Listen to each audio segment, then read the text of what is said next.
Have a seat. We're going to get cracking here. Yeah, go ahead. Any order.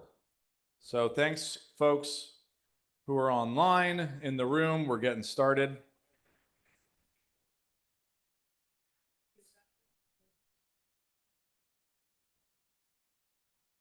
Most of our participation today is online. We've got a nice crowd online, but so normally we could probably do this without the microphone, but our friends online won't be able to hear us. So please use the microphone. This is going to be recorded, or it is being recorded, and we're going to post this online afterwards, either later today or most likely tomorrow morning. So first, by way of introduction, my name is Adrian Covert. I'm one of our senior vice presidents of public policy here at the Bay Area Council, where I manage all of our water, climate, and energy initiatives, as well as our homelessness committee. And so let me just run over a couple brief housekeeping items. We've got some beverages over here at the bar. Help yourselves. Bathrooms are to my left, and we're on a boat. And if you're not feeling it, the deck's in the back. And that won't be captured on the webinar, so you're all right. So we're here today to talk about California's two most scarce resources, housing and water. And housing has achieved a lot of attention lately, the past 10 years, but really the past year or so, culminating in a series of sweeping pro-housing reforms last month signed by the governor into law.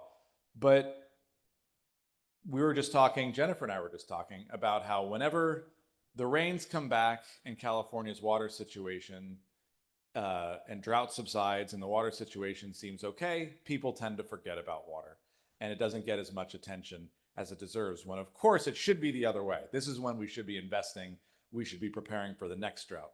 But Californians did, to their credit, pass Proposition 4 to help make sure that we don't lose too much ground. So today we're going to bring together those two issues, housing and water, water and housing, and the nexus between the abundance of each. First, I want to level set with some stats about water that I think are really helpful. And you should be able to see this over their heads, but you can see most of it. Let's see. Matt, I'm going to have seen move. Sorry, it should be on this screen too, but okay. So this chart here shows how water use in California going back to 1960. I love this stat. Credit to the Public Policy Institute of California. They put this out in a report back in 2015, and then they updated it in 2018. But it effectively shows how California's total water use has remained unchanged since 1972. It peaked in 1995, and then it's been in decline ever since, and it's about exactly where it was in 1972. This despite California's economy quadrupling. We adjusted for inflation, we were a $1 trillion economy. Now we're a $4 trillion economy. And our population has nearly doubled from 22 million to almost 40 million people. So we are a much more water efficient state than we once were. And you can even see that when you break it down to the regional level. So this chart ranks metropolitan statistical areas in the United States, the top 15 or so, by GDP per acre foot of water consumed. And so we got really wonky on this one. And 3 of the top 5 most water efficient on a GDP basis, at least, metropolitan statistical areas are California. Santa Clara Valley, Silicon Valley, followed by Boston, then San Francisco and Los Angeles. We've become a much more water efficient economy in California, particularly on the urban side, but also on the ag side too. If you look, ag water use peaked in 1980. We're using less water for ag than we were 40 years ago, and we're producing much more higher value crops out of it. With that said, what troubles me, and one of the reasons why we wanted to have this conversation, was because of the proliferation of water-related restrictions on development across the state. So this is a map that shows all of the water jurisdictions with water-related restrictions on development right now. Up and down the state, Central Valley, the Bay Area, North Coast, Southern California. These range from anything to moratoria on new construction to kind of a soft moratoria or added costs like water neutrality ordinances, where a jurisdiction says, yes, you can build on a parcel, but in order to get your building permit, you're not allowed to use more water on that site than the previous owner of the site. And if you do use more water on the site, you have to pay for it. Not just a connection fee, but you need to offset that new water use somewhere else in the system. So it's a model where in the old days, jurisdictions would invest in water. You might have to pay a connection fee, but the jurisdiction would invest in water for growth, and then you just plug into that. And now we're seeing more jurisdictions saying, no, you're actually going to pay for the water. And so that's spreading around. We've got one of those in Foster City. We've got a development of over 1,200 housing units in American Canyon that's currently being held up and blocked over a water issue, a water rights issue between American Canyon and the city of Vallejo. So these are stretching out across the state, and not to mention Marin County, the Marin Municipal Water District. They spent about 10 of the last 40 years under a total moratorium on new construction due to water-related issues in one of the wealthiest counties in the United States, a coastal county that developed an award-winning water desalination pilot program to address their drought concerns, and then killed it in part out of concerns that water security might lead to more housing development. So they embraced water scarcity as a tool against housing development. So you've got, on one hand, communities who are in a genuinely tough shape, resources-wise, financial resources or water resources, and they're imposing restrictions because they're trying to figure out what to do. And then you also have the bad actor problem. So we'd wanted to do going into this conversation, I wanted to do some really rough math. Don't screenshot it because it's really rough math here. But it's a good, I think, a good way to think about the volumes of water that we're talking about. The state wants to grow, the Bay Area wants to grow. What does that mean in terms of water? So on this left column here, this is the Bay Area population projection totals from the Association of Bay Area Governments. They're projecting by 2050, a 10.3 million population in the Bay Area. That is a net difference of growth between here and now, about 2.7 million people. Now on this center column, we've got the California Department of Finance projection for 2050 for the entire state, and they're projecting 2.7 million people. So how can the state be projecting 2.7 million people, the same amount of growth as ABAG predicts for the entire Bay Area alone? What's going on there? The difference is that the ABAG projection is a growth-oriented, hope, goal-oriented target. If we get our housing right, if we get our jobs growth right, if we invest in infrastructure, we could get this.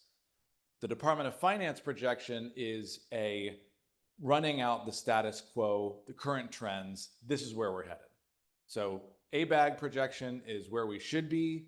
California Department of Finance is, hey, everyone, wake up call. This is where we're headed if under current circumstances, if current trends continue. So the amount of water projected for each of those scenarios, using about 2.7 million people, using the water supply targets adopted by the legislature under Making Conservation a Way of Life, targets 50 gallons per person per day for indoor use, about 14 gallons per person per day for outdoor use, and commercial and industrial at about 17 gallons per day per person, because we don't just use water at our homes, we use water at work. So for an average of about 250,000 gallons of water between now and 2050 to address that gap. That's about the size of the regional Hetch Hetchy project, about 250,000 gallons. I added a column, what's that? Did I say gallons? Sorry, acre feet, sorry, yeah. big numbers here. In the final column, I said, what the heck? Let's subject the whole state of California to the ABAG projection. Let's do a real goal-oriented growth model, assuming the same 35% projection in population. What do we get there? About 13.8 million people, a population of California of a little over 50 million. You're looking at about 1.2 million acre feet of water to make that happen. Now, can we get the water through conservation? Do we need to make water? What climate change is going to do to all of this?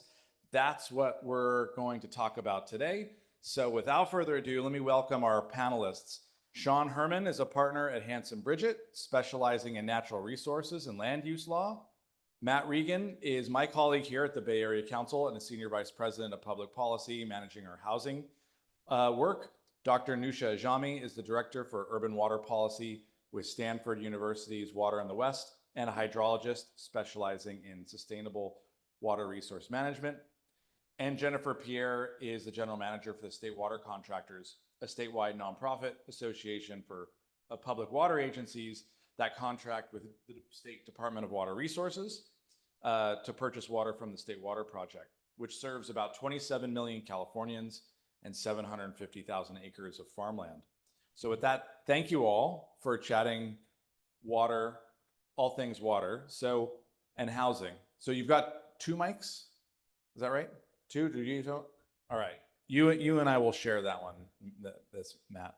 And then we'll do Q&A we'll do discussion for about 30, 40 minutes, and then raise your hands, and then we'll do to the audience too. So think of questions as we go. But first question, opening question, just yes or no out of the gate.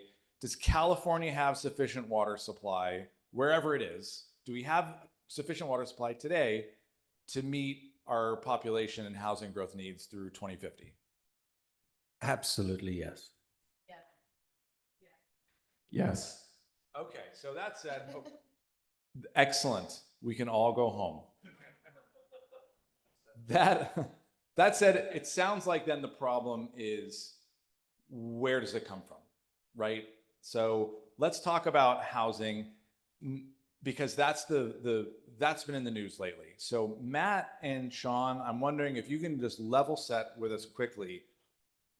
We all read in the news that the governor just signed major legislation reform into law, AB 130 and 131. Summarize for us, what do those pieces of legislation do? Thanks, Adrian. If I can take a liberty of giving maybe a 1-minute sort of historical back look at production numbers in California to give you an idea of where we currently are in terms of housing production. It's a cyclical industry. It goes through boom and bust cycles. And if you look at the chart that shows historical production, going back 40, 50 years, the peaks of our production going back to the early 70s were 300,000 units a year. We were averaging annualized over 10-year periods, 250,000 units a year. The last decade, 15 years, we've been averaging 90,000 units a year. So from a historical perspective, we're in a decade-long recession in terms of housing production. If you take accessory dwelling units out of the equation, we sponsored the legislation to make those possible, it's even worse.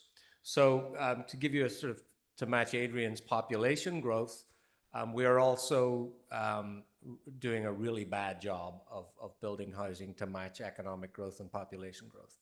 As to where we currently stand with progress on some of the laws that govern the production of housing, we do have the wind at our backs. We are making headway. It's whack-a-mole. There are a million ways for a jurisdiction to stop a housing unit from being built, and you can take away 990,000 of those. They still have 10,000 to play with, and that's kind of the environment we operate in. We took some big cards off the table this last session. We got an infill exemption from CEQA for multifamily. Without labor requirements. It's an 85-foot height limit, but it's a clean CEQA exemption. And CEQA was always the challenge that killed projects, urban infill projects. And I always say Housing follows the path of least resistance, and almond orchards don't file CEQA lawsuits. Neighbors do. So we have created a scenario in California where it's hard to build in urban areas where water use is low, and much easier to build in suburban and ex-urban areas where we know water use is much higher. So that piece of legislation took a big step forward in making it easier to build in urban areas. And then its partner legislation, SB 131, that was AB 130, SB 131, and I should add, you know, we have to beat our own drum. These two pieces of legislation that the governor put in the budget were modeled upon bills that the Bay Area Council had sponsored through the legislative process. SB 131 does something really important, something that we pushed hard for. CEQA near misses. If anybody knows how CEQA works, you have to analyze 19 or 20 different environmental impacts that a project can have. If your review process, if your EIR shows that you miss on one, you have a significant impact that you can't mitigate for, and you miss on that one, then you've got to do a full-blown EIR. You've got to analyze everything again. This says if you get a near miss and you miss on one, you only have to go back and analyze that one near miss. So it makes the process a lot easier, a lot less costly, and much more efficient. SB 131 also creates CEQA streamlining for a whole bunch of things like advanced manufacturing, SB 4 water projects, daycare centers, those strangely only daycare centers that are in areas zoned for industry, which we can't figure out why. Healthcare centers, high-speed rail facilities. There's a whole bunch of stuff the governor threw in there to make his life easier.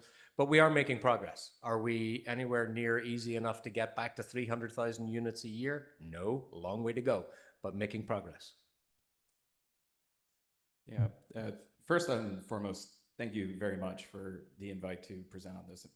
What I see is to be a really important topic. And also let me say that I am here on behalf of myself, not any clients. So anything I say, don't use against them, please. But yeah, Matt, that's, that's a great summary of AB 130 and SB 131. And I think I'll just add that it's a great recognition. It's a good step. Certainly it's not the end. And it's a recognition that finally, that we are over prioritizing process over outcomes. My main goal as an environmentalist, as an environmental attorney, is to create a sustainable society in which we can all live. And we're simply just not doing that. And we think that one way in which we can achieve that outcome is through emphasizing process. And there's some merit to that perhaps, but when you over prioritize that with the outcomes, you're not getting the outcomes of the sustainable society. So these two bills do go a long way, but we have a lot more work to do. You mentioned, Matt, the cyclical nature of the housing production process and how we're building today at the peaks of our booms. We're building at the trough levels of yesterday's booms. With the population projections that I had shown up there, which is 250,000 people to 13 million people, how many homes do we need to accommodate that, accounting for the overcrowding that we currently have? And the pent-up demand that we currently have? If we were to add, 250,000 to 2.7 million to 13 million people on top of that, do we have a rough ballpark estimate as to what that would be? Yes, we do. The RENA process for the housing nerds, the Regional Housing Needs Allocation process, Dave Vaughton from MTC has got gray hairs working on RENA. So basically, the state calculates future projected housing needs for the whole state every 5 to 7 years and creates a big number. And that number is then divided up into the Metropolitan Planning Organization footprints, and they get a big number. And then a RENA methodology committee, guilty, I sat on it, sits and figures out a methodology to divide that into 9 counties and 101 cities. For decades, that RENA process was a sham. The state would come up with an artificially low number. Cities and counties would produce housing elements that were completely bogus. They would put sites in the housing elements that were completely infeasible to develop. We're beating up on Marin, so I'll take a shot. My first day at the Bay Area Council 18 years ago was to go up to Marin City Hall, comment on their general plan update, their housing element. They had zoned the central strip of Highway 101 for affordable housing. It met the RENA requirements. It met their acreage. It was 30 feet wide and 20 miles long, and there we go, affordable. So we cleaned that up with a piece of legislation, SB 28, a couple of years ago in 2018. Made the RENA process a lot stronger, a lot more of a scientific calculation, and took out the ability to abuse it at the local government level. So in the previous RENA cycle, the Bay Area, the 9 counties and our 101 cities, our projected housing need was 187,000 units for that 7-year cycle. In this current RENA cycle, with a much more accurate scientific methodology, it's 441,000 units. So we're looking at quite a radical shift in thinking from government as to what our housing needs actually are. One of the things that was factored in was overcrowding. The methodology has to account for overcrowding in existing housing. And we did that and a whole bunch of other things to make the number much more accurate. So cities now have to zone for a lot more housing than they've ever had to zone for. And if you've been following a lot of the housing reform bills over the last few years, a lot of those streamlining bills are triggered by RENA non-compliance.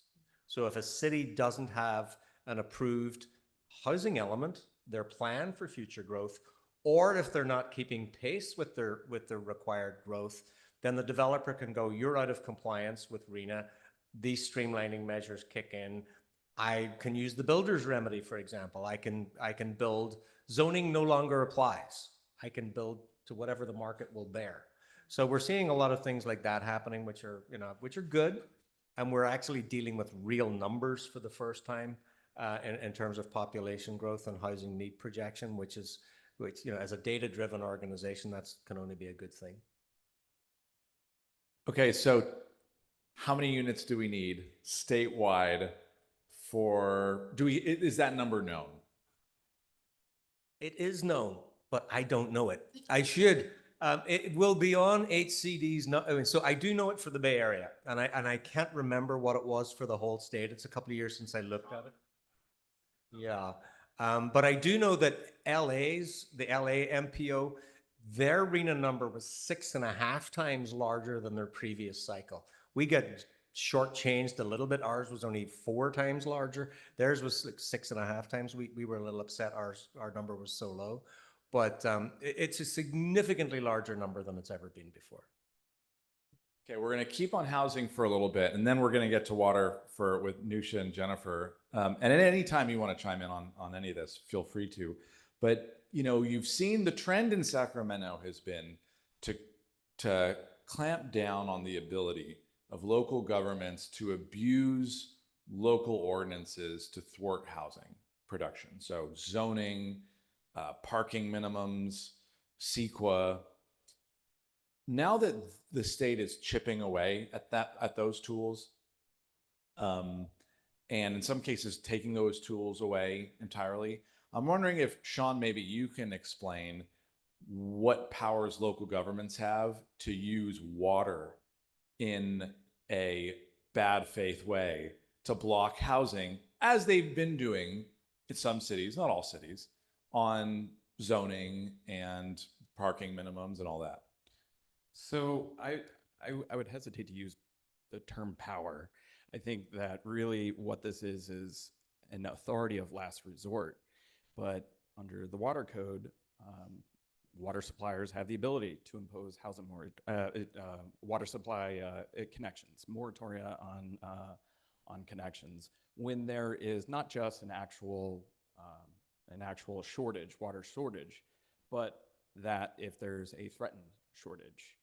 And so that authority, if you will, or really backstop emergency power, is something that is motivating a lot of the ordinances that you mentioned, Adrian, right?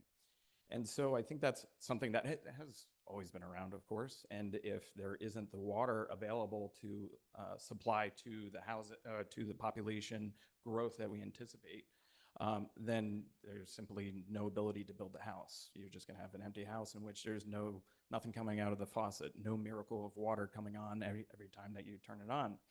And so I would say that the first and foremost power is that what exists under the water code right now.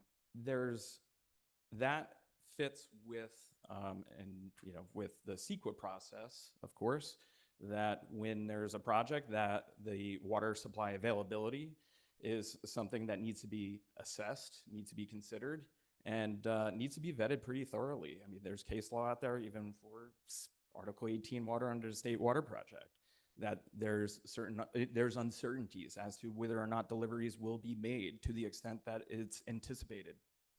And there's case law that says that that is in and of itself enough to undermine the CEQA process. However, of course, for the CEQA reform that just happened, that's a step in the right direction. That okay, now we can better narrow the scope of what we need to be doing in order to bring these housing units online. But I will say, though, that one other thing to keep in mind is even though you have these CEQA exemptions, even if a project is exempt from CEQA, under the Housing Accountability Act, there is an exception. Yes, the approval is ministerial, but if there is a public health and safety issue or concern, and if the water supply is not there, or there is a threat to the water supply not being there for the project, that is the exception for taking the project outside and giving discretion to reconsider for the local agency to consider that project. So these are just a couple of issues that that really empower a lot of the local agencies to use water as a significant consideration in these projects. And who has got accountability over that? Say you're the jurisdiction who was planning on putting, for the purposes of your state housing law and satisfying state housing law, you tell HCD that, oh yeah, we've got the spot for housing. It's down the freeway median. And you can't do that anymore. But that jurisdiction is clearly not interested in being a good actor on housing development. Should those types of jurisdictions lean into the water code and say, hey, we've got a moratoria, hey, we've got a public safety issue, health and safety issue, is there any accountability mechanism at the state under current law to review that and say, hey, actually, no, that's you don't have a case here? Yeah, no, I mean, any determination that is going to be made about the water supply needs to be supported by I think it's a preponderance of the evidence, that you're not going to be able to arbitrarily decide that this is an issue. It has to be real. And so if you're, as an agency, going to go through the process of actually making that determination, well, it better be supported by the facts. And I think you had started off the panel by asking, is there enough water? And you had 4 yeses, right? So, good luck. Good luck making the case that you can't do it. You got it. Well, be that as it may, there are at least a dozen jurisdictions across California that have made that determination. Because of course, there's plenty of water to go around. Homes use about 5% of all the water used in California, and down from the high back in 1995. So one of those restrictions, I want to pick your brains on this, Newsha and Jennifer, was the neutrality ordinance. Now, is this a reasonable, practical approach to getting more water into the system more efficiently? Or is this kind of a classic California vibes-based policy that's doomed to produce terrible outcomes? So, first of all, 2 things. I wish you would not have focused on the fact that this is a boat, because now I only can look up or down or at that bridge. Otherwise, I'll be like dizzy.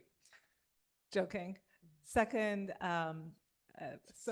sort of joking, actually, it's true.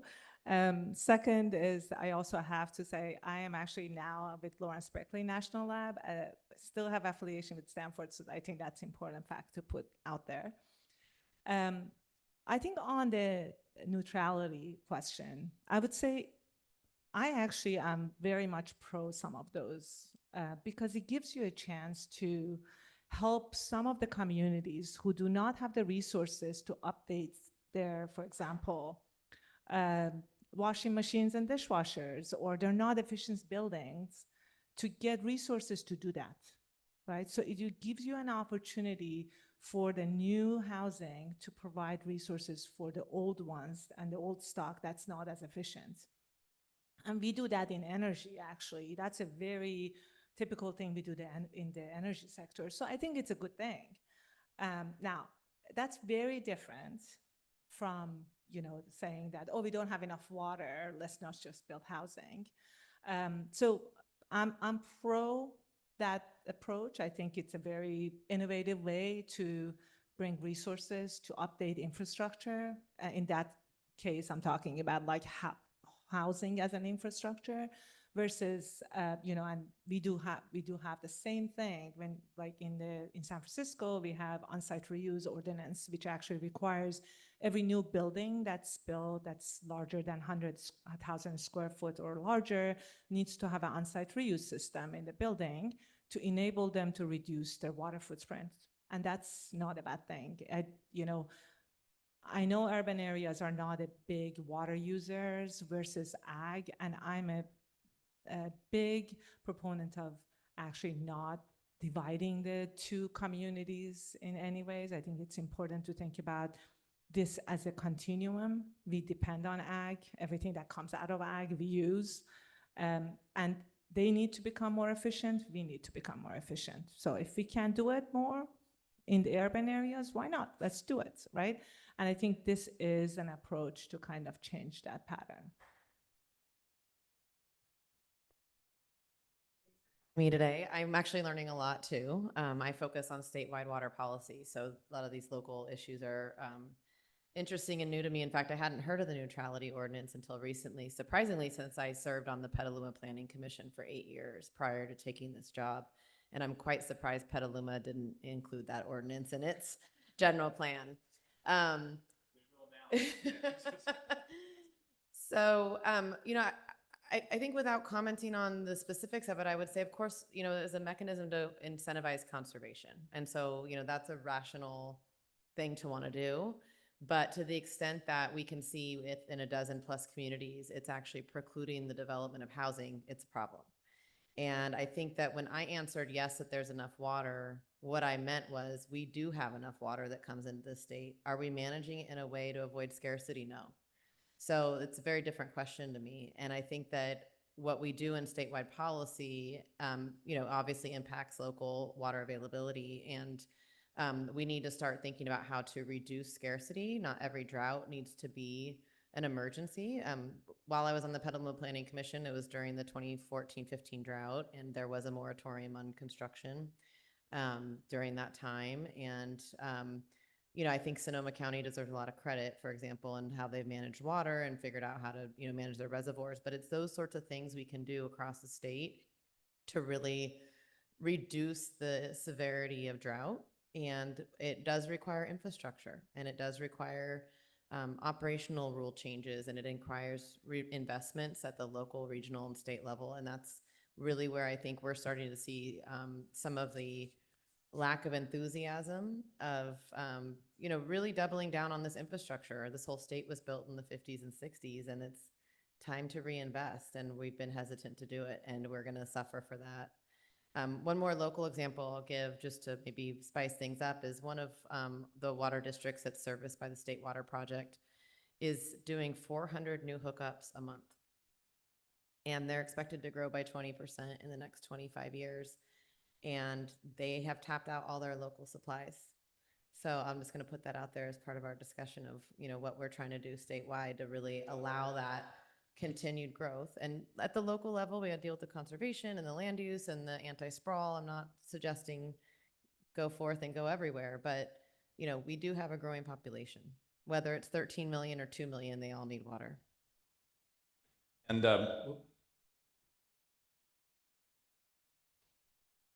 mic check. We're getting some feedback here. Let me stick on. I want to kind of give you the. Can you guys turn your mics off? They're all off. Stand back, usually. So, oh. Maybe I'll use one of these. Okay, hold on. Okay, that's better. I want to give you both, Jennifer and Newsha, the same kind of question that I opened up with Sean and Matt about the recent housing reform policies. Tell us a little bit about Newsom and water, how he's approached it, because there have been some major infrastructure reforms under Newsom. What's his philosophy on water been like so far?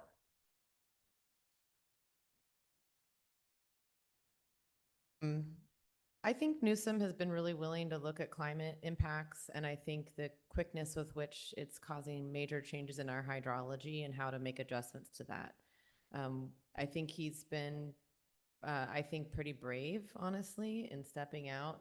And I'm not, we can talk about the tunnel in a minute, but I'm talking about things like, you know, changing rules for how much water needs to flow through, coming right after a drought, and basically retaining water in storage. He got a lot of flack for that. He was compared to Saddam Hussein in the paper, and for doing it, and anyway. So I think he's really stepped out there, and the sky did not fall, and we were able to retain our storage. So we've got that going on. I think he's obviously pursuing the Delta Tunnel, which I think any governor that comes in and sees the data is going to continue to pursue that. The data is the data, and that project's needed.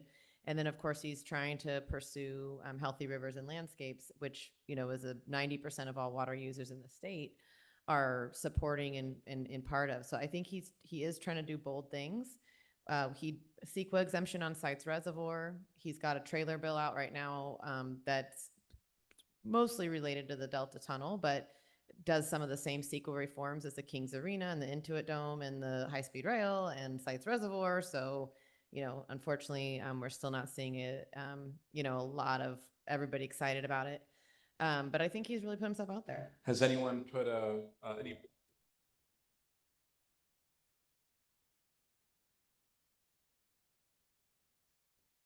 I was just going to joke if anyone had planned to put a new baseball arena on, the California aqueduct. Maybe that'll get it done.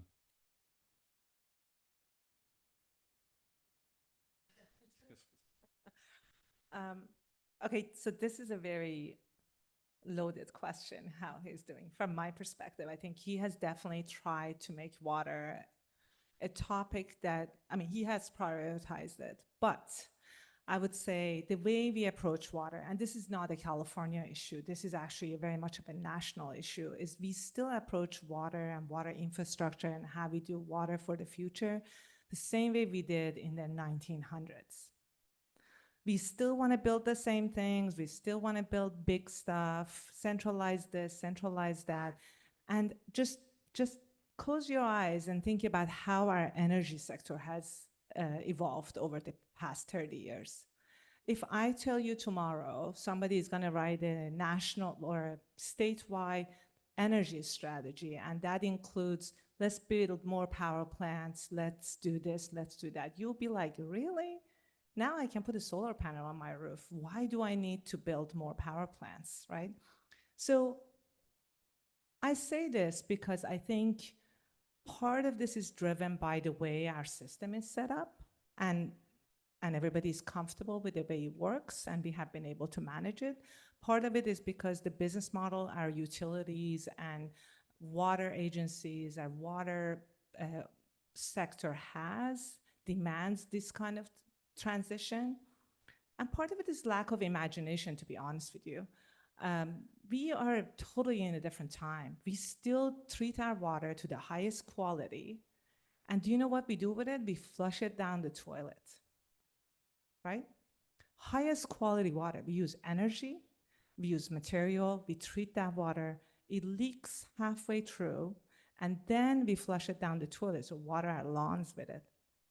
When we built this system, we did not have the technology to do a better job. We have it now, but we are still promoting the same model. So I often compare it to the fact that, for example, if I bring you a Ford from the 1920s, you probably don't want to drive it, right? Sure, if you want to show up in the street and, spend your weekend for an hour driving around, people looking at you, you'll be like, isn't that cool? But the reality is For your daily use, you want a car that's efficient, it's safe, it drives you to the right place, it does the right thing. So, long story to say that the water strategy was a good one, it lacked imagination. And I think we should do better.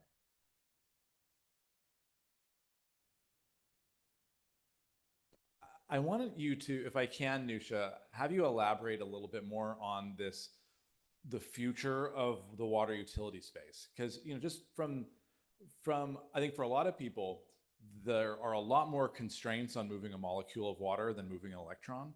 So with the water, you know, the energy utility and the evolution of energy utilities, you went from generation, transmission to an end user in this kind of linear path. And that's evolving to incorporate, you know, bidirectional movement of electrons and micro grid systems that are isolated, all or in part behind the meter or in front of the meter, generating electricity in new places. You mentioned home solar. The challenge with that, though, is that that generates electricity at about 10 times the cost of utility scale. But in the microgrid version, if you will, of water utilities, what does that look like? Maybe I would say in the microgrid version of water sector, because water utilities would not like this, very similar to electric utilities, because it takes away the opportunity for them to generate and sell and be a monopoly, right? And that's why you're seeing all the pushback on rooftop solar. It creates uncertainty, it's impact the grid. So we are not talking about energy right now, but the reason I bring these up is very similar challenges are faced by the water sector. We have the technology, and that's what we are doing in San Francisco, to put a system in a building to take every water that we have, treated and redistributed for toilet flushing, for outdoor water use, for HVAC systems, for many different uses. So the technology is there, right? Then we live in a digital world now. So you can actually put sensors everywhere and repurpose it to make sure that you have the right quality, it moves in the right direction, it doesn't have failure in the system. That is also there. It's not a new thing. So, I mean, it's a newer thing, but we have that capacity right now. So that digital transformation is quite key. The third part of this is, who's going to pay for this? How are we going to do it? How are we going to do that? And that is a piece that's a little bit tricky, because putting these systems in a building can cost money. I give you, maybe I step back and then go there. Do you know how much water you use in your showers?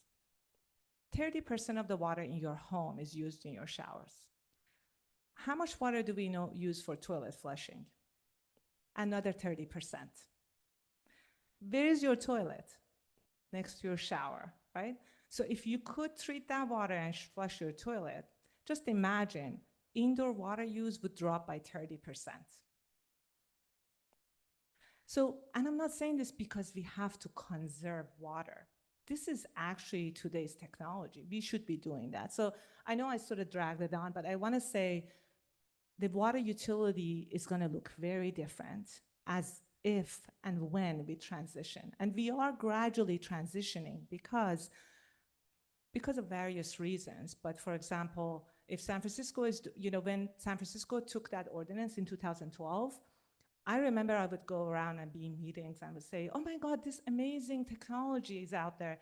And every utility that I would interact with look at me and say, oh, that thing, just working in a small town like San Francisco that's super dense. That was 2012. Right now, many cities are considering that ordinance.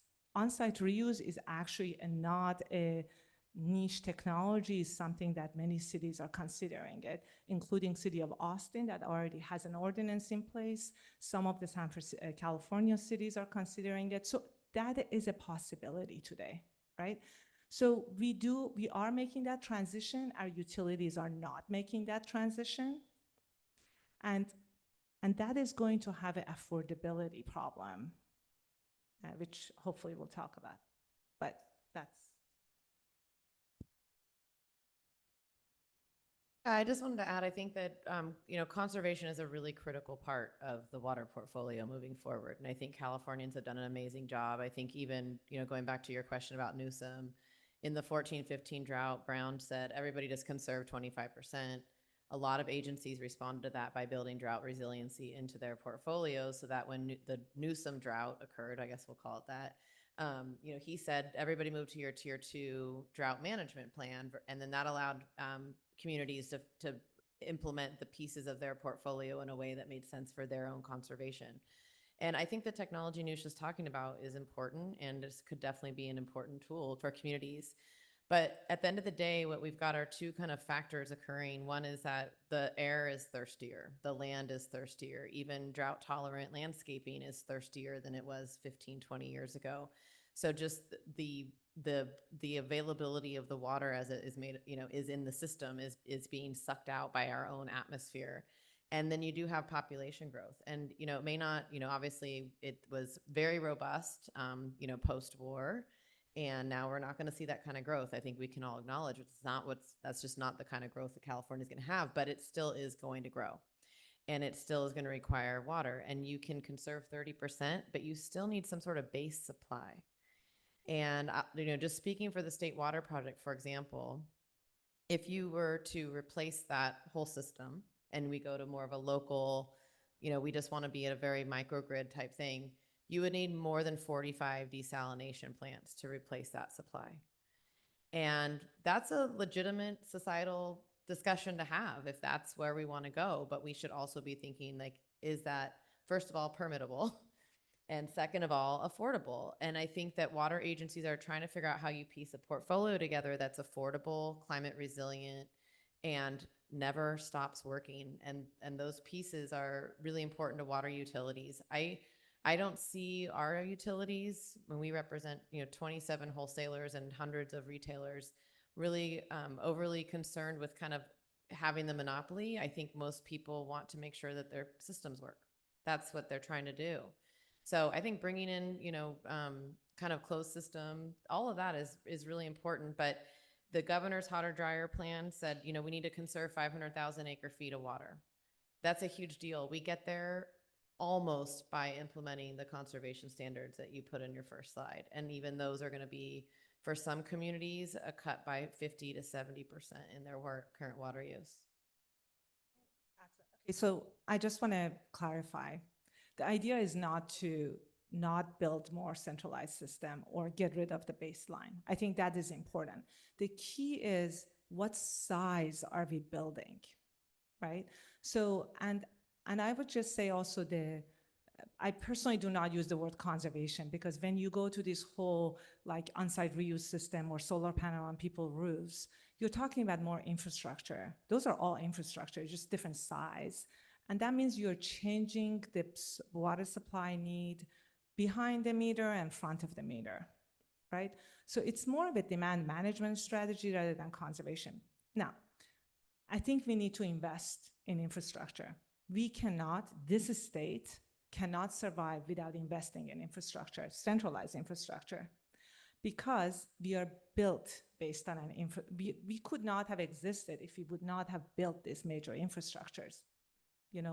The Southern California could not have existed if we would not have moved water, or even Bay Area, if we would not have moved water from north to south and east to west. So this is not for debate here. I mean, 100% is the case we have to live with. We're not going to build all little systems that they can survive on their own. The question again is, what size do we need to build? And do we have enough water for housing? And I would just say, if you build housing, rethinking how we do it, you actually can build even more without necessarily running out of water, right? You don't need to build a home that looks like what you used to build in 1920s. We can rethink that. And then all of a sudden, your equation totally changes. So I think that's a big sort of the differentiation between these two. And I think we should definitely make sure they don't get mixed up. So I want to clarify. My theory is that if I step away from that speaker, that's going to that's going to handle the feedback issue. But now I need to look at the question that I was going to ask. Okay, thanks. Well, actually, this seems to be working all right. I'm off the camera anyways, I think. Okay, so one thing that I wanted to get you to mention, so we talked about the what Newsom has done on sites and on CEQA, and he also put out a water supply strategy that calls for the creation of about 5 million acre feet of new water by 2030, 5 years away, and 7 million acre feet by 2040. Is that the right target? And it's by desalination, targets for desalination, targets for new storage, targets for brackish desalination and recycling and conservation. Comment on that plan for us for a moment. Are those the right targets? Those the right focus areas? Jennifer, why don't we start with you? Sure, I'm looking at the chart that I have here with those numbers. I think that the governor was looking at, what was really feasible. And of course, there's a 2030 goal and a 2040 goal, which is even more aggressive at about 7 million acre feet of additional new water. So yeah, I think that these are stretch goals, but they're not, insurmountable, or they're not unachievable. I think you can get there, but I think it does help to put them down in writing. We're looking for almost 1 million acre feet of recycled water, another 28,000 acre feet of desal, a 250,000 acre feet of stormwater capture and increased conservation, other things. These are not crazy, but they're not going to be easy in this state. I agree. I think it's a high bar to achieve. And I think I was actually quite pleased to see what happened last year with enabling movement of the stormwater and the flood water into recharging groundwater basins, because that is going to be one of the best storages we can have. And we really did not have the system in place to enable something like that. So that was a huge deal and a big move. And I think we can achieve a lot of these things. I would just say, I think, Adrian, you mentioned at the beginning, and we have talked about this, we have become more and more efficient along the way. And I think we have learned how to live with less and less. And I think we will continue doing that. So, even though this goal is quite, aggressive, and it's good to have good big goals, we might not even need all of that, but it's important to have that bar. Sean, you want to add in on that? Yeah, just one comment. I mean, that all makes sense, and let's hope that we can achieve it. I just want to also add that in order to achieve these goals, I mean, we just got to make it easier to build the infrastructure. Right now, we're not achieving it because it is too damn hard. It's too expensive, and that expense is passed on, of course, to the ratepayers, to the people of California. And so we're in this cycle of we're just not getting it done. So if we're going to do it, we're just going to have to make it easier. That raises a question that I wanted to ask you both. I think the standard wisdom about the 2024 election that we just had in October, and also the New York primary election, has been this renewed, intense focus on cost of living, on the cost of housing primarily, but also the cost of groceries, and in California, the cost of energy and the cost of water. Most water utilities have doubled in price for California households over the last 10 years. And it reminds me of what I like to call the proverb of Jerry Brown. We met with him one day, and he said, he was talking about how too many goods make a bad. I love this expression because it seems to capture so much of what we do in California. Solar panels on our home, good. Gray water system at our home, good. Best insulation for energy efficiency, also good. If you require every home to have that, you've just eliminated your ability to build affordable housing. It's too many goods making a bad. So tell me, how in the water sector is affordability treated? In an era that, since I've been working in water policy, co-equal goals has really been the primary feature of water policy. We haven't been doing cheap water. We haven't been prioritizing cheapness for a generation at least. Has there been, in the recent context of today, you know, in the wake of the last election, and just kind of where the country seems to be at, are you aware of any conversations about looking at that again, the balance between cheap water and the co-equal goals? I think this is really, I think, really hit hard during COVID when we saw so many people unable to pay their water bills. And that, I think, was the first, at least my glimpse into that, really. All water agencies are looking to deliver safe, clean, affordable water. That's kind of I mean, I don't know what each of their missions are, but I'm pretty sure those words are somewhere in it. And they're all trying to piece together a portfolio that is affordable, that is reflective of the conservation obligations that they have, that does reduce revenues, that keeps the taps on, all of those things. And so when each agency depends on your region. Do you have a groundwater basin? Do you have access to a desal plant? Do you have a big, huge state water project? Do you have a stream in your backyard? All those things come into factors of how people piece their portfolios together. And so every water agency is saying, what do I have access to? And what's my most affordable way of delivering the water to my community? And that's a different mix for everybody.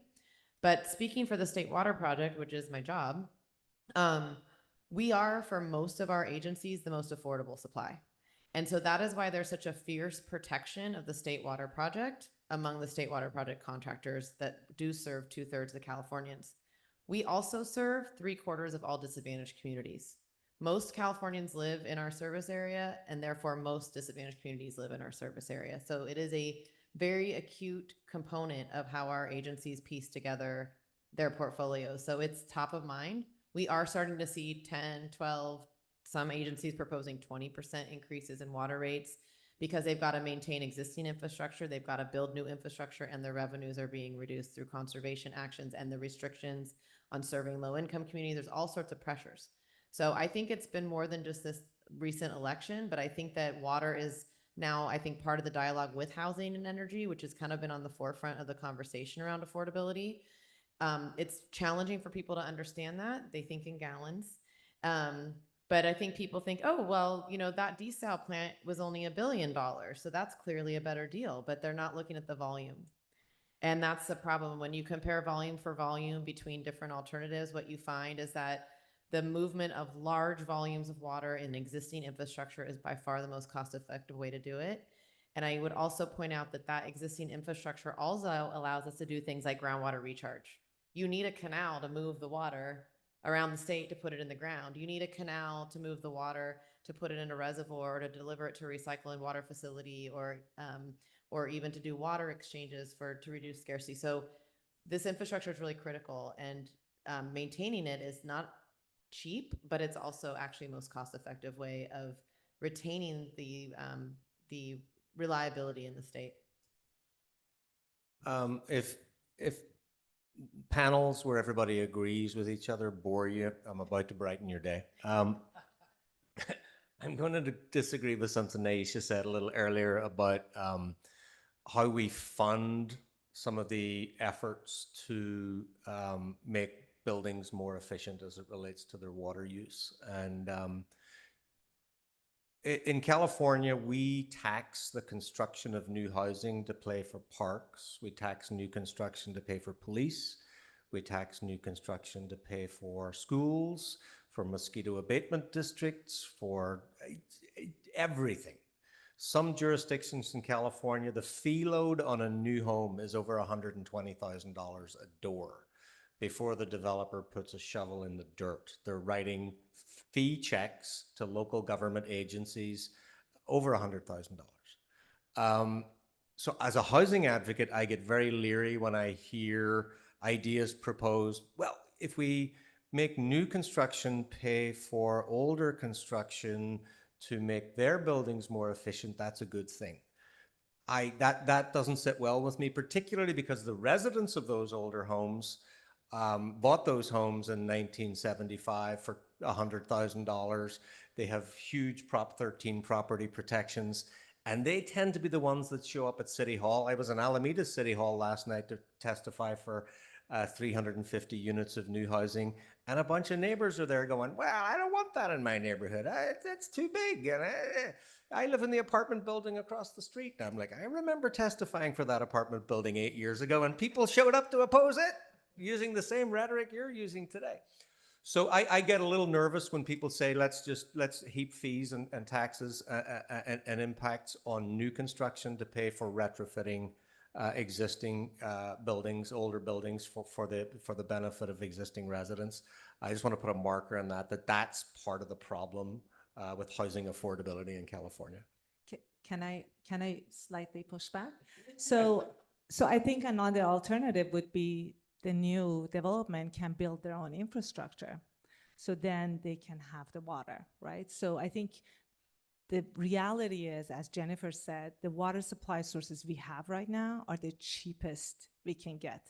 That's why you don't see a lot of new, for example, desal all the way from north to south of California, because sometimes the numbers don't add up. And some of these water sources we depend on right now, we built them 100 years ago. We financed them. We already paid off all that.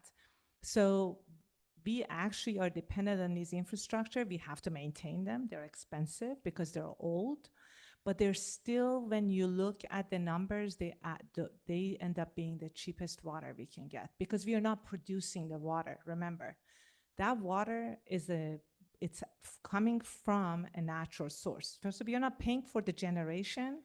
If you're familiar with the energy sector, there's no generation cost.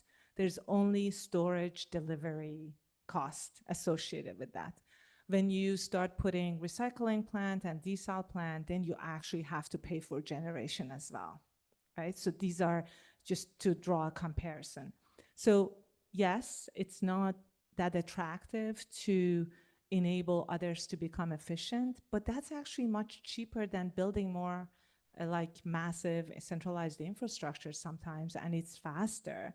So just want to draw that. Can I actually say something also to add to what Jennifer was saying earlier, which actually now I don't even remember what it was. The affordability. Okay, so huge topic. And I do hear a lot people talk about like, oh, water is like, the water rates have gone up to doubled, tripled, or water bills has increased significantly. Remember baselines compared to what number, right? So when we talk about energy, like so I give you an example. A household of 4 might have an energy bill that's about $400 a month. Their water bill is about $100 a month, right? And a lot of that is actually, Jennifer might agree or disagree with me, and you can disagree with me, maybe then we get excited. Yes. But we disagree with each other earlier too. It's hard to like, so anyway, we have a very low baseline. A lot of these water utilities are publicly owned utilities. They have boards that are either elected or appointed. A lot of those elected board members get elected to keep the price of water down. So a lot of times it's difficult to raise rates. I mean, that's just one simple example. We also have Prop 218. We have a lot of other things going on, which we are not going to go into that. Point is, we as an industry in the water sector, we have failed to raise our rates continuously. So a lot of these utilities that are now raising their rates because they have to catch up. They have to maintain these systems and they don't have enough revenue to maintain it, especially because during the past few droughts, water use has gone down. So their revenue has decreased, right? So revenue has decreased, so they have to pay. So affordability, I was on the San Francisco Public Utilities Commission for 1 term.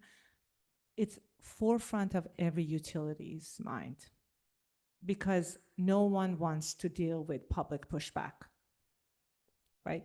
So that's just to put this out there. So it is an issue and we have to think about that all the time. Jennifer? I have to just say the reason that these projects aren't getting built is maybe they're expensive, but the main reason is we have, I guess I'll call them NIMs, Not in my state. Nothing gets built. I was just looking back, and 10 years ago, the Delta Tunnel was $11 billion for, 50% more capacity, and now it's $20 billion. That is 100% due to the fact that we have had opposition from a very small, loud minority of people in the state against the ability for us to tap into our own water right. And that has resulted in water affordability issues. It has resulted in impacts to all of our service areas, Central Coast, Santa Clara Valley, all of throughout LA, Riverside, Inland Empire, all of those regions. So it is true that agencies need to look at, okay, yeah, desal is a lot more expensive, but I will tell you that if you piece the portfolio together right, you're going to pay for some expensive things, but it's going to balance out on the whole. But that's not why people aren't building stuff. They're not building it because we can't get the permits to build it. We get into this rigmarole. We are currently on the Delta Tunnel. We tell the judge, hey, can the Department of Water Resources of the fourth largest economy build a water resources project? And the judge says, that definition isn't quite right. So we say, okay, we go back 4 years later. Hey, judge, what about this definition? That one's not quite right. So now we have to have a trailer bill that says, can we just define what the State Water Project is and what this project is? It's ridiculous. So we've got a whole trailer bill in front of the legislature right now on things that are just like this, like defining the State Water Project as a public benefit. I mean, we keep the lights on every September by reoperating the whole project. So we live in a state where it is NIMS. That's my new acronym of today.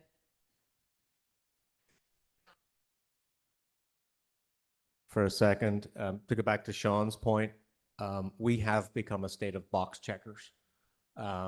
Every single thing requires an inordinate amount of process, and at every step in that process, somebody's got a lawyer willing to sue and stop. I mean, that's housing, infrastructure, everything. And until we start making the outcomes more important than the process, we're going to be tied up in this gridlock for a lifetime. I've got two more questions that I want to ask, and I'm going to try to ask you to answer them relatively quickly so I can get to a question or two online from the viewers who are tuned in, and also to get to folks in the room. So if we can try to do this quickly, this might be a long question, but don't be seduced by it. Stay focused. The Select Committee on Permitting Reform, chaired by Buffy Wicks, Assembly Member Buffy Wicks, released its report on permitting reform for housing, for climate resilience, and for energy earlier this year, I think in January. It came out in January, right? And immediately there were 10 bills presented on housing reform, and several legislators just chomping at the bit to become this year's housing champion. Nobody really stood up to be a champion of water permitting reform. What explains that gulf? Yeah. I actually was one of the speakers at the first one, and nobody was interested in water. I had to ask the members of the committee to care about water. And that is the problem, because water is not an issue unless we are in a drought, and people don't realize it's something we depend on, heavily depend on. And I think often it's sort of like an orphan child that no one wants to pay attention to. Maybe a bad example, but point being, nobody really cares. And that's a problem, partly because, and I think maybe the reason is we have not had a real water crisis, right? We have been at the, edge of the cliff, but we have never fallen, right? We have not had we have had cities that had water not flowing through their faucet, but majority of Californians wake up in the morning, they open their faucet, water flows, right?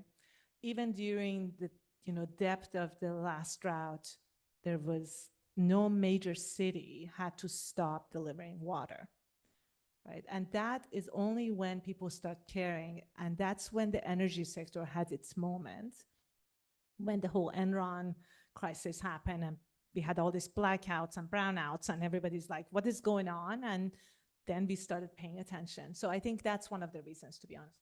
Yeah. Yeah, I think that's it. I think we take it for granted. I think that we don't appreciate that. And I'm going to say it again. When we turn on the faucet, that is a miracle. That drinkable water comes out, and you have that every day. And I should also add that there are a significant portion of the population in California that do not have access to that clean, drinkable water.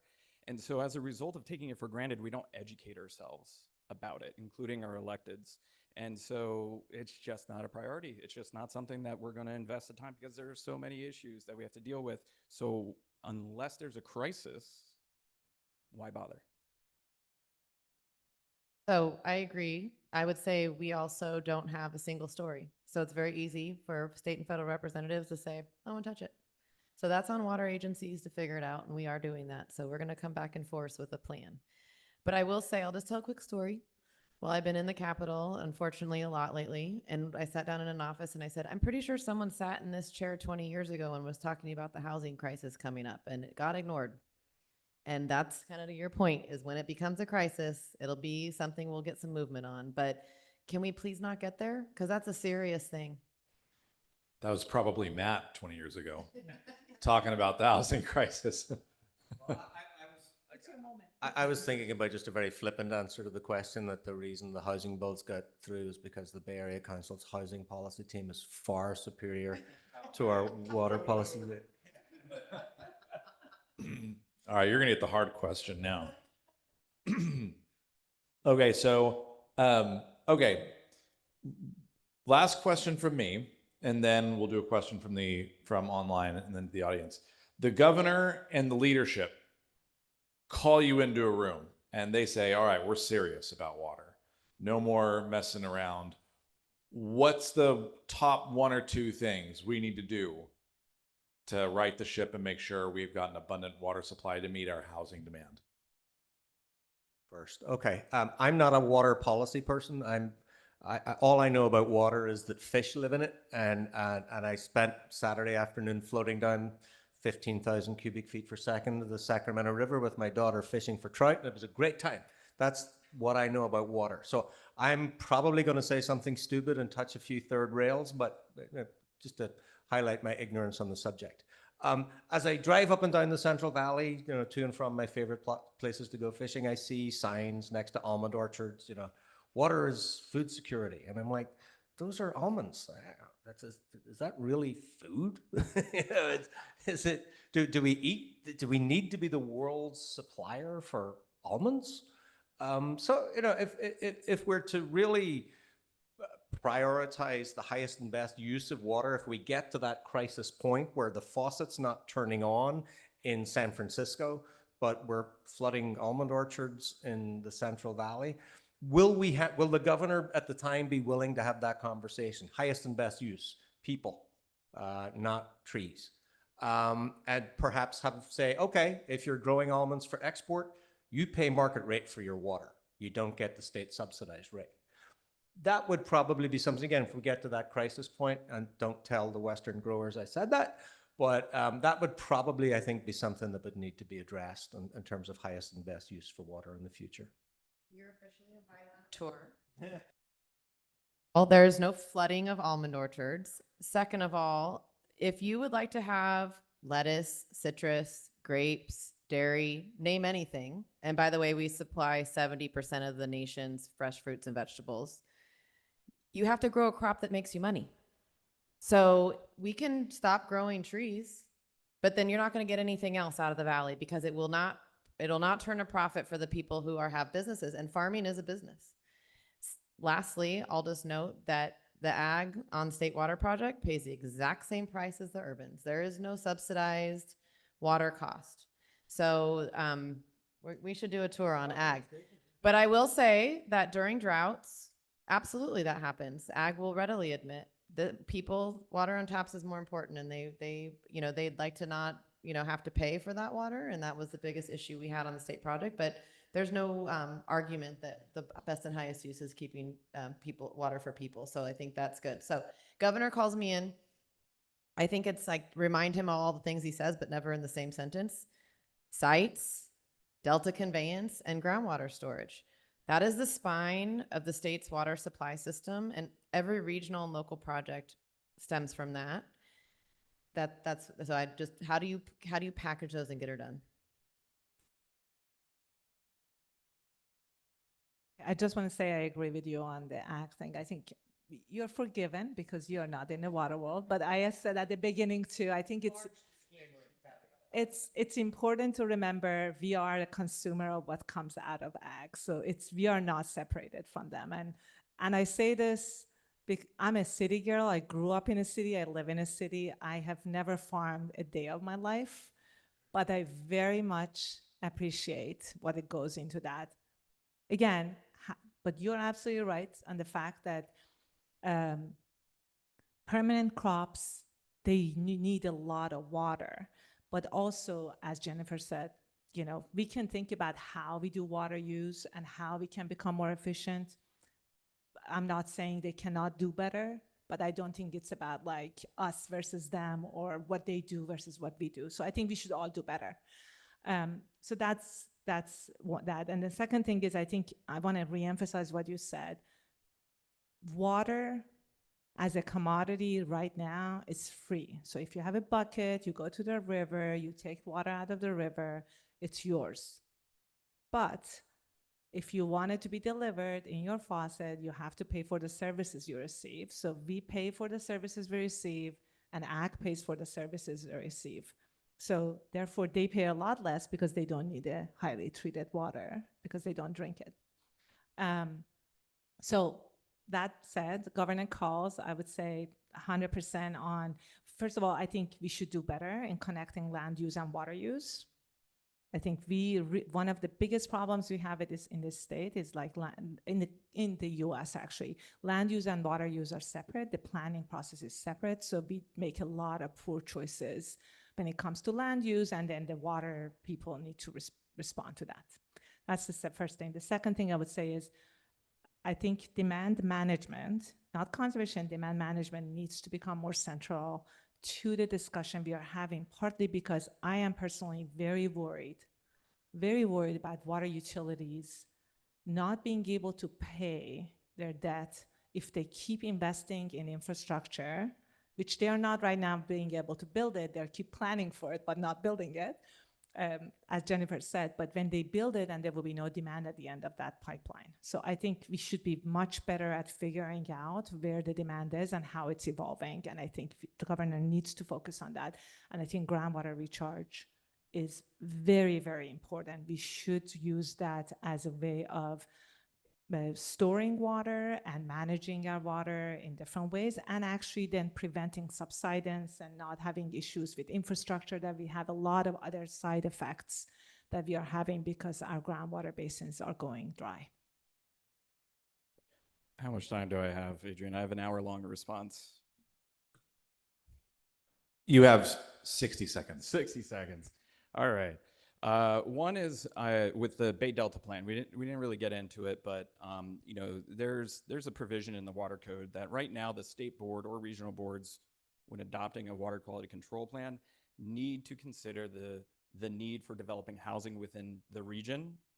And the Bay Delta plan devotes in the thousands of pages of analyses, 4 sentences, to the need for developing housing within the Bay Area.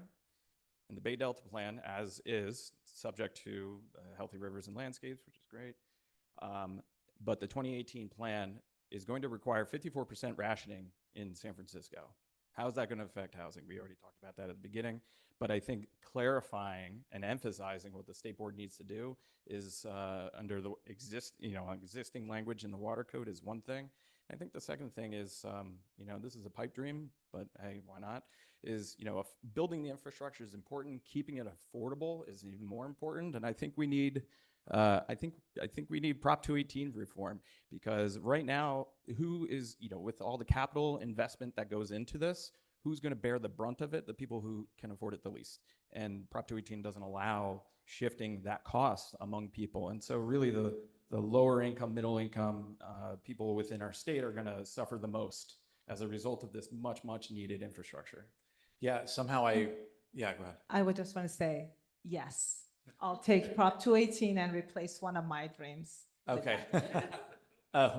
Yeah, I read the State Water Board's analysis on the housing impacts of the water quality control plan. It took 30 seconds to get through those 4 sentences, and I don't think it was thorough. I'm skeptical that they really nailed it. Let me go to a couple questions from the chat, and then we'll go into the room. This question can be asked at the end. We'll do it now. We're nearing the end. But I'm curious if there are any books that the panelists can recommend that would help us learn about the California water context and or future, especially as it pertains to abundance. So I'm going to answer this one first because I just finished reading Let There Be Water, and I forgot the name of the author, but if you Google it, it's an Israeli author, and it's about how Israel went from one of the most water scarce countries in the world to one of the most water abundant countries in the world. And they're doing desalination at something like 1/8 the cost per acre foot than it costs us to do it. But they're now using renewable supplies to meet something like 80% of their demand. So that's one interesting case study. What else we got? Because it's too much. It's my everyday. I was going to recommend The Green Mile, which is about rafting down the Colorado. It's very good. I'm going to recommend a book not about water, but abundance. I think that if you're going to talk about, think about, and invest any amount of thought into water in California, read Abundance and start rethinking how exactly we make decisions in the way we create a sustainable society, and that'll inform your water policy. Yeah, and I would just say maybe if you really don't know much about California water, I think you should definitely read Cadillac Desert, just, as a start. But not to drag on, I would just also want to say something about what you said about Israel. Their per capita water use is about 50 gallon per person per day. Ours is still 110 gallon per person per day. And also their land for their desal is actually cheap. It's not like coastal California land, so they have a very different, I think the economics of it is very, very different, but I also would say they invested a lot of money to making communities more efficient, and I think that was their first strategy, and then they built the infrastructure after. The only book I've ever read on water is Cadillac Desert, so. It's Cadillac Desert is kind of the Bible of water policy books. So if there is one book that you're going to read on water policy, you should start there. Okay, one more question from the panel from online. One of the panelists suggested that private developments pay for their own new water infrastructure. My understanding is that the State Water Board discourages the creation of new private water districts to serve new developments, preferring developments to join and be served by existing water districts. What is a path forward if the state's policy discourages more water districts, even when developers are willing to build and finance them? It's an interesting question. I believe that was your comment, Newsha, so that's to you. I think it was a little bit taken out of context. I would just say if there is an ordinance that enables you to build that infrastructure similar to San Francisco, absolutely, you can build new housing, including those on-site reuse systems, which then needs to be sort of have some sort of an oversight that making sure everything is done right and. But not the creation of a new investor-owned utility. It's just a local. I think that's where the difference in the question. That's the difference, because you need a distribution system very similar to energy, and you are within a service area. You can do it in your own building, but you cannot actually disconnect yourself from this. The difference being the creation of a new investor-owned utility versus a local government imposing some new requirements on new development to provide water on site. Do we have questions here? Ned? Oh, sure. Oh, quite loud. I'm Ned Resnikoff. I had a question based off of something Dr. Ajami mentioned earlier, which is just the reminder that we have this large patchwork of elected water boards. And everyone here knows who's on their local water board, right? Um, I mean, I know you probably do on the panel. This points, I think, to a larger issue with just the way that California does governing and very loosely defined planning, which is that we love to create boards and commissions and mandate that other people come up with a plan. And in the case of water, that clearly doesn't seem to have been serving us very well. So I think maybe a larger question is not just what do we need to do to conserve water, but what sort of governing structures do we actually need in place to make sure that we can do realistic planning around water and integrating that into, ideally, if we did also sensible land use planning. Well, I think we could do like a whole hour and a half on water governance structures from the regional water boards down to local commissions. But Newsha, you want to take a bite at that? I just would quickly say the challenge with a lot of these boards or commissions are like people who end up sitting on them are not really knowledgeable about water. So I applaud their time and energy that they put into this. I'm not dismissing it, but unless you really have a good understanding of the system, it's very hard to provide a lot of good, constructive, and valuable policy input in the process. And then that means that then people are there and not necessarily voting for the right thing or doing the right thing. And that's a challenge. And when it's elected, it's a stepping stone for something bigger. So you're just there for a while and then you're probably going to move on. So by the time you learn, you're out. For some, I think there's also longstanding board members around the state.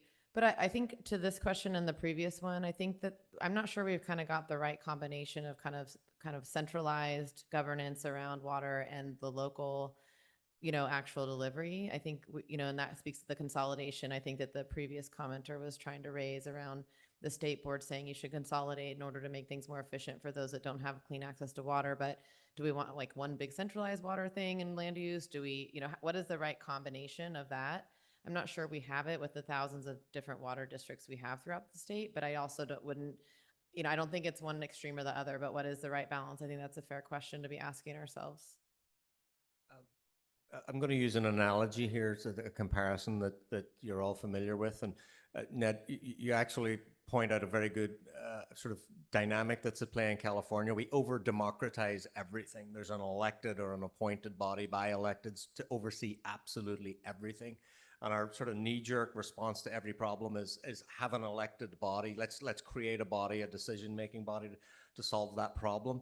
And if you look at the housing insurance meltdown in California, we have an elected insurance commissioner whose job it is to set rates. And that insurance commissioner bends to the will of consumer groups and people who have insurance policies who don't want their rates to go up. But then you have run into the situation where the world has changed. The environment has changed. The risks of fire are 10x, 1,000x what they were 15, 20 years ago, and insurance companies are going bankrupt. But the insurance commissioner won't let companies adjust rates to reflect the new world reality. And the same thing is at play in water. The infrastructure is getting older, the costs are going up. But these appointed and elected bodies are like, I don't want to piss off them. I don't want to get yelled at on Safeway by my neighbors, the ones who know who their water board members are. So we end up with this dynamic of no investment in the infrastructure, and we'll address the problem when it all falls apart. Okay, I think we'll do one more question. We'll wrap it up. Mike. Hi, my name is Michael Barnes. I'm a retired science editor from UC Berkeley. Many of my faculty members worked up at the lab as senior researchers. I am really surprised that climate change was not part of this discussion. So let me go through this fast. We now have more variance or wider swings in the drought cycle. It's drier longer. When the rain comes down, as we just learned in Texas, it comes down harder, which my climate science people were telling me was going to happen 20 years ago. I mean, we knew this was coming. But the other issue is the decline of the snow mass in these Sierras, because I have heard, and someone can correct me if I'm wrong, but I recall that by the end of this century, there will be no more snow mass in the Sierras. All that precipitation in the winter is not going to be stored in that snow. It's just going to run right down into the Central Valley. And we had this big flood in the 1860s. I think some of you might remember reading about it. Floods have actually historically been a problem. The other issue is that we have a water management system where we use dams for both water storage and flood control. So there's times when you wish you could store that water for the summer, but you have to release it for flood control. So what happens 50 years from now when both the drought cycle is getting more variance, has more variance, and the annual cycle has more variance? And the higher those variances go, the lower the percentage of the water you can capture as it flows to the ocean. So it seems like even if we are at a baseline now of water usage and we stay there at the consumption, same consumption levels, it's still going to be harder to meet water needs. That's a great question. And actually I'll take some responsibility for not having mentioned the words climate change, just because it's so pervasive now in water policy that it kind of goes without saying. And I forget to mention it, like my question about the governor's water supply strategy, which calls for 5 to 7 million acre feet. Climate change is all throughout that document about why we need to do that to address the variation issues and the snowpack issues and the transition from snow to rain. But you guys want to riff on that to close us out? A real quick comment, and I'll turn it over to the people who know better. One of the reasons, at least for me, is because you mentioned the term baseline. We're not building enough as is. So to address the future uncertainties, we're going to need more. And so right now, the status quo is it's just way too hard, and we need to be making it easier as is. Because if we don't start doing it now, if we don't start prioritizing outcomes over process, then climate change, yes, it's just going to exacerbate the existing problem. Maybe I quickly say, I 100% agree with Adrian. The reason we didn't mention it is because we constantly think about it. That's how we function. I mean, I don't even think about anything unless I'm thinking about how the climate impacts are going to disrupt the system we have. Because not just because of the flows that you just mentioned, but also wildfire and sea level rise and a lot of other things that are happening due to climate change. That's why, for example, groundwater recharge is super important, because we need to replace a natural storage, which is our snowpack, with another natural storage, which is our groundwater basins. Otherwise, we can't build enough reservoirs to replicate the storage that we get out of snowpack. So that's actually one of the biggest problems we have. And what you just said about flood versus water supply, that's the issue, right? Because we have to figure out how we can hold it when we need to hold it, how we release it when we need to release it.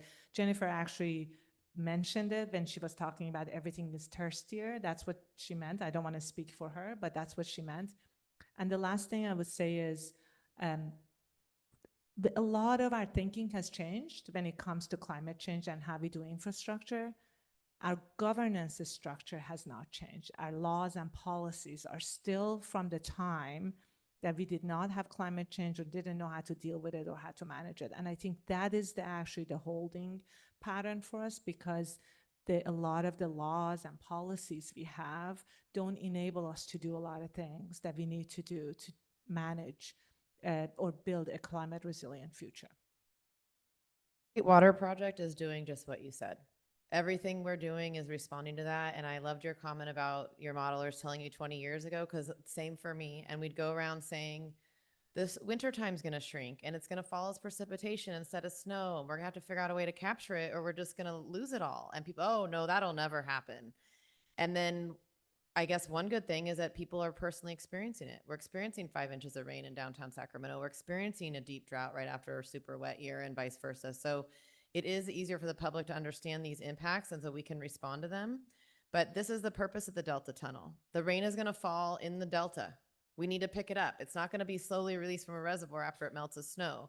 It's the reason I mentioned Building Sites Reservoir, for the same reason. It's a rain-fed system now. How do you pick that up? Keep it there, move it through the Delta, and then into groundwater, as Newsha's saying. So everything, it's true. Everything we're thinking about and talking about is really in response to those hydrologic changes that we're experiencing.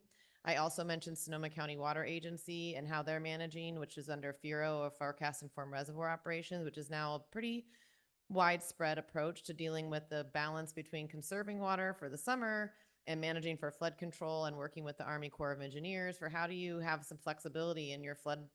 You can look out, instead of saying there might be a storm in 30 days, you can say, no, I know nothing's coming in the next 7. I'm going to go ahead and keep this water here. We'll do another reassessment. So a lot of that is already happening. And I think water agencies are definitely on the front line of climate resiliency and management. I agree with the premise of your question 100%. I think our statewide response to the climate challenge that's coming at us is completely inadequate, and there's a certain amount of head in the sand. The water piece is above my pay grade, but I will address the housing piece that I do know something about. This city behind us is the most climate-friendly place on planet Earth to live. It's 50 degrees in January, it's 50 degrees in July. You don't need heat, you don't need AC, you don't need a car. You can walk to your job, you can walk to the store. It's also got the lowest, I think, per capita water use of any jurisdiction in California. It is the most environmentally sustainable place to live, perhaps on Earth. It is also the most difficult and expensive place on Earth to build housing. So if we as a state profess to want to be leading on the climate change challenge, we should be putting 5 million people in that city and not be paving over the Central Valley with subdivisions, with auto-dependent subdivisions. The fastest growing counties in California right now are San Joaquin and San Benito, right on the fringes of our region. That's where we have pushed our housing development because these cities refuse to build it. And if the cognitive dissonance that we display on the climate challenge is unreal. Thomas Friedman said it in Hot, Flat, and Crowded, if you read that book years ago that he published. We are having a climate party when we need to have a climate revolution. We're separating our trash and we're putting solar on our roofs and we're doing all this feel-good stuff. But the really hard decisions that will change our lives, like approving the 8-story apartment building across the street, we are not yet willing to make. And until we are willing to make those decisions, we're playing in the margins when it comes to addressing climate change. We're going to leave it there. Give our panelists a hand. Thank you. Thank you online for joining in. And this will be uploaded onto our Bay Area Council YouTube page probably by tomorrow. And all of this is going to be inputted into our Bay Area Council water policy and housing policy going forward. So thank you.